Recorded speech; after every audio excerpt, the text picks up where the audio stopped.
You need to be mentally tough if you're an athlete, but sometimes it can be difficult to understand what mental toughness truly means and then how you can build mental toughness for yourself. Which is why in this video, you're going to learn 6 mental skills that you need to build mental toughness as an athlete.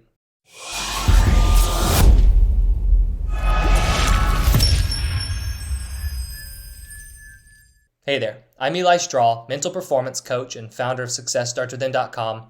And mental toughness is one of those things that it sometimes can be confusing because a lot of the athletes I've worked with, they say, I don't really know what it means to be mentally tough.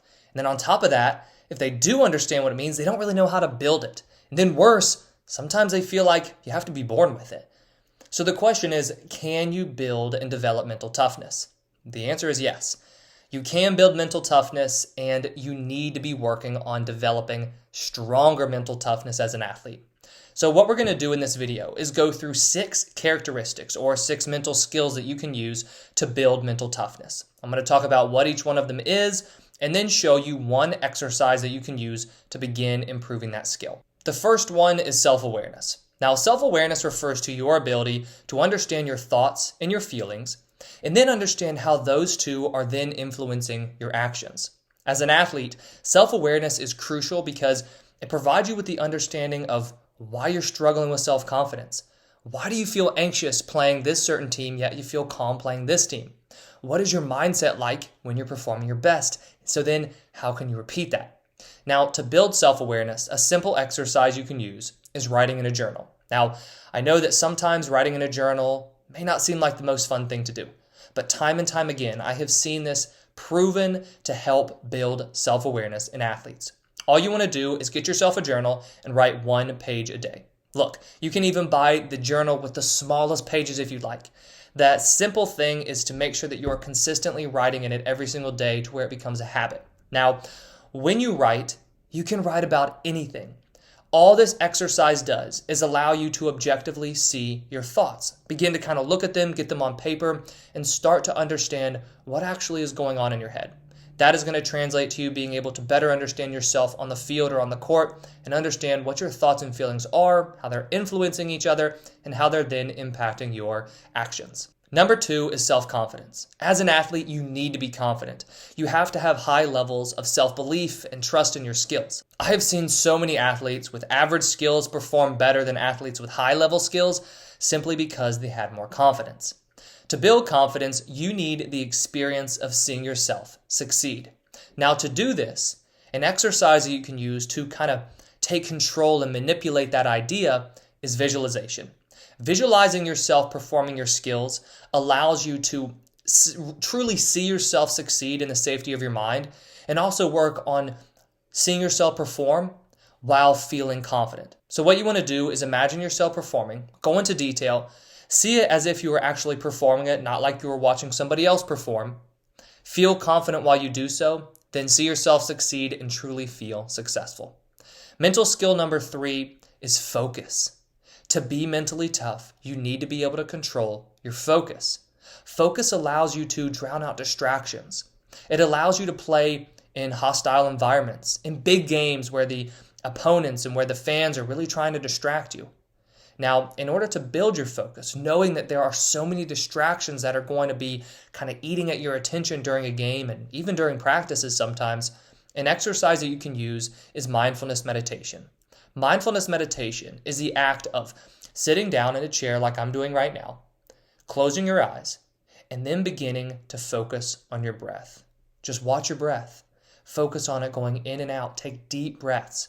Then, whenever you notice your attention beginning to drift, you see a thought, you start thinking about how terrible the game was or that tough opponent that you have to play this week.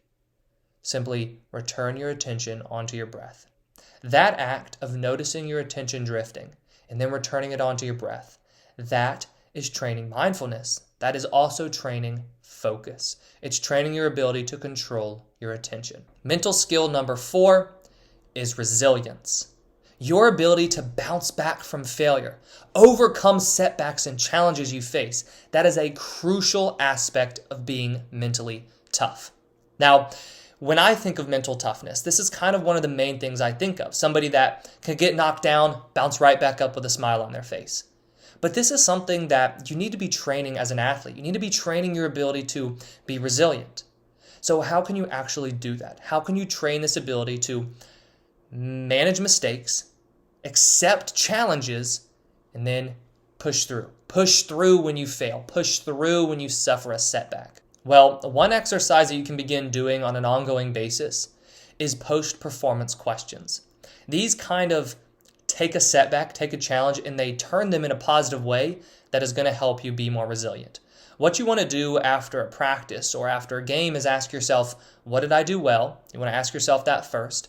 This is going to allow you to kind of build on that idea that I mentioned earlier of seeing yourself succeed and having that experience of success to build confidence, so that after every single practice, every single game, you're giving yourself the opportunity to succeed by first focusing on what did I do well. Then what you're going to do is you're going to ask yourself the question of where can I improve? Now, this is the point where you can examine your mistakes. But what you're doing is you're not allowing yourself to become too emotionally attached to your mistakes and tear yourself down and beat yourself up over them. You're simply looking at them objectively and saying, okay, what can I improve? Now, when you do this, it turns something that was normally a negative, something like a mistake, and it turns it into a positive because now you're actually learning from it. You're going to take what you need to learn, take what you need to improve, and you are going to apply it to practices, and you're going to apply it to games moving forward. Mental skill number 5 is a positive self-image. To be mentally tough, you have to see yourself as successful. You have to see yourself in a positive light. That's not always easy, especially when you have negative beliefs surrounding your game. In order to build your self-image, one of the best exercises that you can do is simply list out the top 5 to 10 negative beliefs that you hold about yourself and that you hold about yourself as a player. Then you look at those beliefs, you start to question them. Is this really how I think about myself? Is there anything on the positive side that may contradict this belief? And then what you're going to do is you're going to come up with some positive alternatives. How would you like to feel about yourself? What would a new belief look like? You create that list, and then you begin repeating that list to yourself on a daily basis. Mental skill number 6 is self-management. Now, self-management is kind of the culmination of all the previous 5 mental skills. Self-management allows you to truly control your emotions. Mentally tough athletes are in control of their emotions. This doesn't mean that you're a robot. It doesn't mean that you never get upset. It just means that your emotions never get the best of you. Now, to improve your self-management, you're already kind of doing a couple of the steps. One of them is to build your self-awareness so you can truly understand your emotions. Before you understand your emotions, you can't really work to change them. So you already have that covered by working on the journal writing. Then, to be able to manage yourself, you want to be able to have a successful self-image, which you're already doing by creating the positive alternatives. So now what you can begin doing just on a daily basis is practice consciously responding. Consciously responding refers to kind of taking a step back in situations and asking yourself the question of, how do I want to respond right now? You can use this when having a conversation. Maybe somebody says something that kind of pisses you off and you want to say, okay, how do I actually want to react right now? That's consciously responding. But you can also do this when you make a mistake in practice or you make a mistake in a game. You can ask yourself, okay, how do I actually want to respond right now? By consciously responding and paying attention to your reactions, that then helps you manage yourself better because you get more used to actually choosing how you want to respond rather than being so reactive. So those are the 6 mental skills that you need as an athlete to build mental toughness. Now, in my course, Mental Training Advantage, I go into much more detail on each one of these. So if you're interested in learning more about that 14-day program, I'm going to put a link to it in the description below. I hope you enjoyed this training, and be sure to put all 6 of the exercises that I gave you into practice to begin building your mental toughness. Thank you for watching, and I wish you the best of success in all that you do. I hope you enjoyed this training. If you did, please hit that like button and subscribe if you haven't already. We put out new trainings each week on sports psychology and the mental game. If you have any questions about this training or any sports psychology topic, please leave a comment below. If you want to learn more about myself or Success Starts Within, head over to successstartswithin.com.